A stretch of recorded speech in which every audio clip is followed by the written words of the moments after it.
Sabe, quando a gente pensa num data center antigo, se alguém precisava de armazenamento, a resposta era, sei lá, quase sempre a mesma.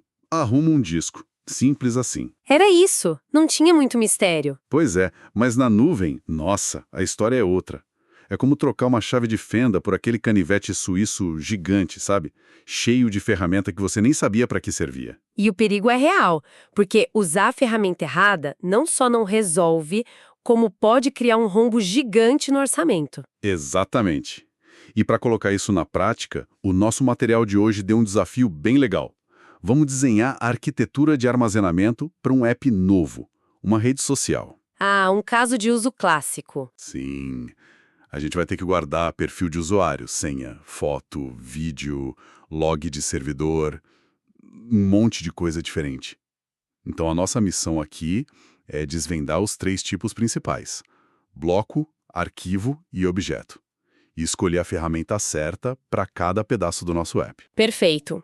E essa escolha, é bom reforçar, não é só um detalhe técnico, né? É uma decisão de negócio. Um erro aqui impacta direto na performance que o usuário sente, no custo da fatura no fim do mês e na capacidade do app de crescer. Nossa, sim. Inclusive, as anotações que a gente recebeu citam o caso de uma startup que escolheu o tipo errado para guardar as fotos dos usuários. A performance era ótima, mas quando chegou em milhões de imagens, a conta explodiu. Não brinca. Sério. Uma simples mudança na arquitetura cortou os custos em 90%. Da noite para o dia. É esse tipo de impacto que a gente vai analisar. Uau, 90% é outra empresa, basicamente. Então vamos lá, vamos começar a montar esse quebra-cabeça. A base de qualquer rede social é o banco de dados, certo? Certo. Onde ficam os perfis, os posts, comentários, dados lidos e escritos o tempo todo, com muita frequência. Para esse trabalho, que ferramenta a gente pega da caixa? Para esse cenário, a escolha é muito clara. É o nosso primeiro pilar, o armazenamento em bloco. Bloco. A melhor analogia, assim, é pensar nele como um HD ou SSD virgem que você conecta num servidor na nuvem. Ah, boa. Para a máquina virtual que vai rodar o banco de dados, esse volume aparece como se fosse um disco local mesmo, o famoso disco C no Windows ou um Dev CDA no Linux.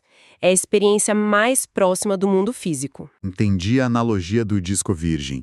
Mas, quando você fala de performance, o que isso significa na prática? Os materiais falam muito em IOPS e baixa latência. Isso, para o leigo, é a diferença entre um login ser instantâneo e a pessoa ficar olhando para a tela de carregando? É exatamente isso. IOPS é operações de entrada e saída por segundo. Pense em quantas vezes por segundo o banco de dados precisa ler um perfil ou escrever um comentário novo no disco. Milhares, imagino. Milhões! E a latência é o tempo de resposta para cada uma dessas operações. Bancos de dados transacionais, os OLTP, tipo SQL Server, Oracle, eles são super sensíveis a essa latência. Qualquer milissegundo de atraso se multiplica e a experiência do usuário, despenca. Faz todo sentido. E o armazenamento em bloco é otimizado para entregar essa resposta quase que instantânea. Certo. Então o provedor de nuvem me dá o bloco cru e a minha máquina virtual formata com o sistema de arquivos que o meu banco de dados precisa. Mas tem uma limitação que me chamou a atenção nas anotações, o tal do acoplamento. Parece que esse disco de alta performance só pode ser conectado a um servidor de cada vez. É isso mesmo? Exato. Esse é o modelo padrão e a principal limitação para se ter em mente. Um volume de bloco, tipo o Amazon EBS, o Azure Disk ou o GCP Persistent Disk, é uma relação de 1 para 1.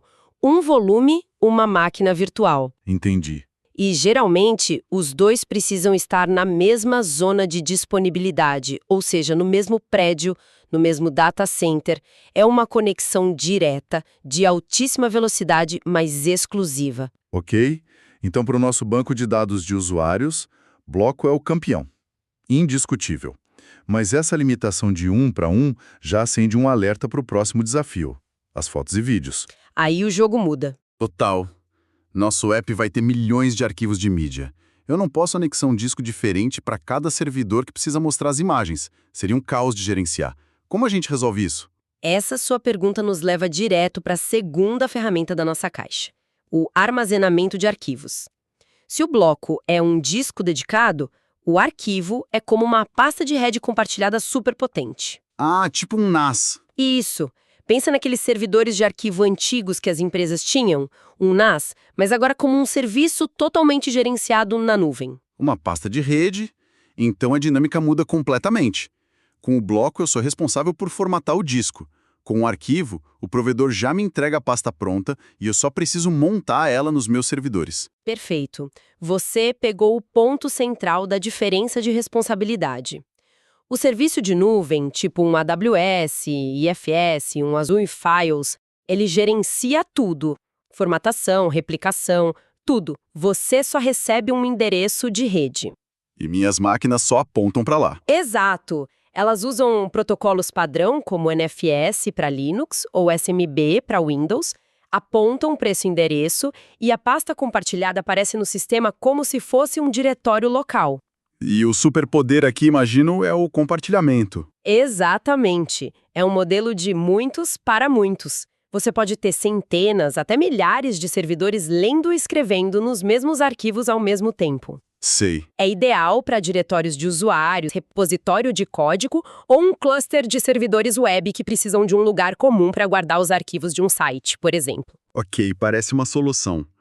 Para nossa rede social, talvez a gente pudesse usar isso para guardar arquivos de configuração que todos os servidores precisam ler. Poderia! Mas e para as fotos dos usuários? Seria uma boa ideia jogar milhões, talvez bilhões de fotos e vídeos numa única pasta de rede gigante? Eu sinto que isso pode dar problema. Sua intuição está corretíssima. É aí que o modelo de arquivo começa a mostrar suas limitações em hiperescala.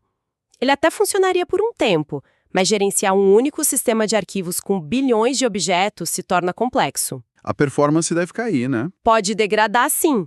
E mais importante, o custo por gigabyte ainda é relativamente alto. Você está pagando por um sistema de arquivos complexo. Para o volume de dados que uma rede social gera, isso ia virar um problema de custo e de gerenciamento bem rápido. Certo, então, para o nosso oceano de mídia, a gente precisa de uma terceira ferramenta. E é aqui que os materiais falam do armazenamento de objeto, o tal armazenamento nativo da nuvem. Exato. As analogias que usam são cofre infinito e Dropbox para aplicações. Isso soa como a solução definitiva para o nosso problema de escala. E é exatamente isso. O armazenamento de objeto representa, assim, uma mudança de paradigma. A primeira coisa a entender é que ele não tem uma estrutura hierárquica de pastas. É o que a gente chama de namespace plano. Namespace plano. Isso. A estrutura tem 3 componentes simples. O bucket, que é o container, e o nome dele tem que ser único no mundo todo. Dentro dele tem o objeto, que é o dado em si, a foto, o vídeo, mais os metadados. E por fim a chave, que é simplesmente o nome único daquele objeto dentro do bucket. Peraí. Sem pastas. Isso parece muito contraintuitivo. Quando eu uso a interface da AWS ou do Google Cloud, eu clico em pastas dentro do meu bucket S3 o tempo todo. Você está me dizendo que aquilo é uma ilusão? É exatamente uma ilusão. Uma abstração muito útil que a interface gráfica cria para nos ajudar. A chave de um objeto é só uma string de texto. Se você salva um objeto com a chave fotos 2025 aniversário.jpg, não existem as pastas fotos e 2025. Caramba! A chave é a string inteira. A interface simplesmente usa o caractere da barra para simular uma organização visual, mas por baixo dos panos é só um sistema gigante de chave e valor, como um guarda-volumes infinito. Uau! Ok, isso muda a forma como eu penso sobre organizar os dados lá. Mas vamos aos benefícios. Os materiais falam em escala virtualmente infinita, durabilidade com os famosos 11 noves e um custo muito menor. Qual é a pegadinha? Sempre tem um trade-off. A grande pegadinha, o conceito mais importante sobre armazenamento de objeto é a imutabilidade. Imutabilidade. Objetos são imutáveis. Você não pode abrir um arquivo de 10 GB e editar um único byte no meio dele. Para alterar um objeto, você precisa fazer o upload de uma nova versão completa que sobrescreve a antiga. E o acesso também é diferente, é via API REST, comandos HTTP como GET, PUT e DELETE. Certo, essa da imutabilidade é crucial. mas me ajuda a conectar com algo do dia a dia. Eu uso o Google Docs, que salva meu texto a cada segundo. Tenho quase certeza que por baixo ele usa alguma forma de armazenamento de objeto.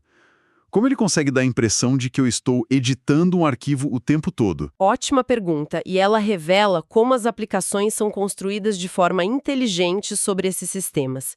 O Google Docs não está editando um único arquivo monolítico. A cada vez que ele salva, ele pode estar enviando o documento inteiro como uma nova versão do objeto Ou algo mais esperto. muito mais esperto, ele pode estar quebrando o documento em pedaços menores, em chunks, e salvando só os chunks alterados como novos objetos. A aplicação no seu navegador é responsável por juntar tudo isso de volta para te dar a ilusão de um documento único e editável. Fantástico. Então a funcionalidade de edição fica na camada da aplicação, contornando a imutabilidade do armazenamento. Exatamente. Isso clareia tudo. Então, para nossa rede social, a arquitetura final parece ser banco de dados de usuários em bloco, pela performance, talvez umas pastas de ferramentas internas em arquivo e o oceano de fotos e vídeos dos usuários em objeto, tipo AWS S3 ou Azure Blob, pela escala, durabilidade e custo. É isso. Você desenhou a arquitetura padrão e mais eficiente para esse tipo de aplicação. Agora que a gente montou o quebra-cabeça, vamos reforçar com as regras e os erros comuns que os materiais destacam, para a gente não quebrar nem o app, nem o orçamento. Podemos resumir em 3 mandamentos. Primeiro, se o caso de uso é disco de boot de sistema operacional ou banco de dados transacional, use bloco.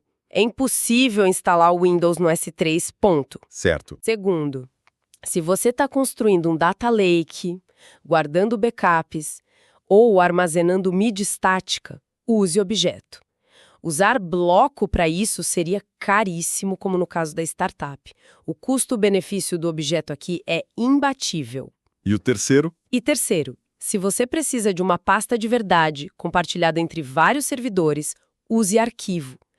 Tentar usar bloco não funciona por ser 1 para 1. E usar objeto para isso exigiria um trabalho enorme da aplicação para simular um sistema de arquivos. Não faz sentido. As regras são bem diretas. E sobre as pegadinhas de prova de certificação, quais os erros que as pessoas mais cometem? A confusão clássica número 1 é entre S3 e EBS no mundo AWS. Uma pergunta pode dizer: o Amazon S3 é o serviço de armazenamento em bloco para os discos de boot das instâncias EC2. Errado. Completamente errado. S3 é objeto. Exato. O serviço de bloco para boot é o EBS. A segunda confusão é entre EBS e EFS, e é sobre o compartilhamento.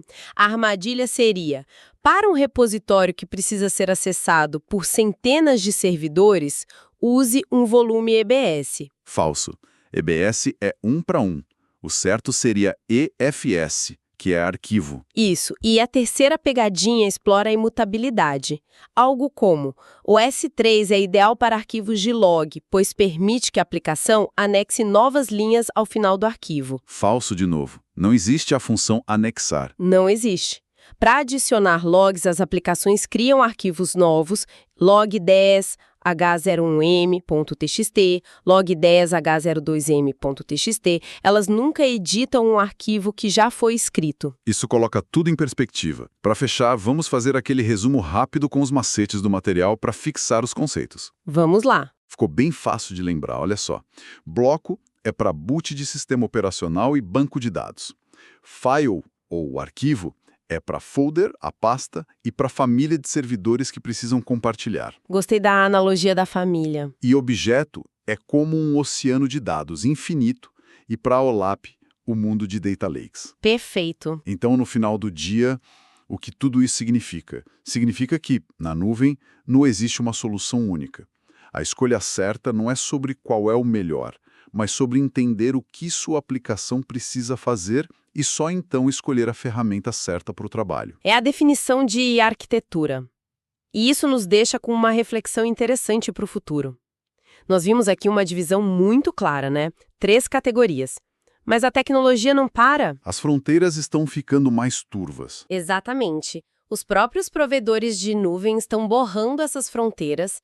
A gente já vê armazenamento de objeto ficando mais rápido, com novas camadas de performance, como o S3 Express One Zone, que permite latência de 1 dígito de milissegundo, quase competindo com bloco. Uau! E vemos sistemas de arquivos de alta performance sendo construídos sobre a infraestrutura de objetos. É verdade.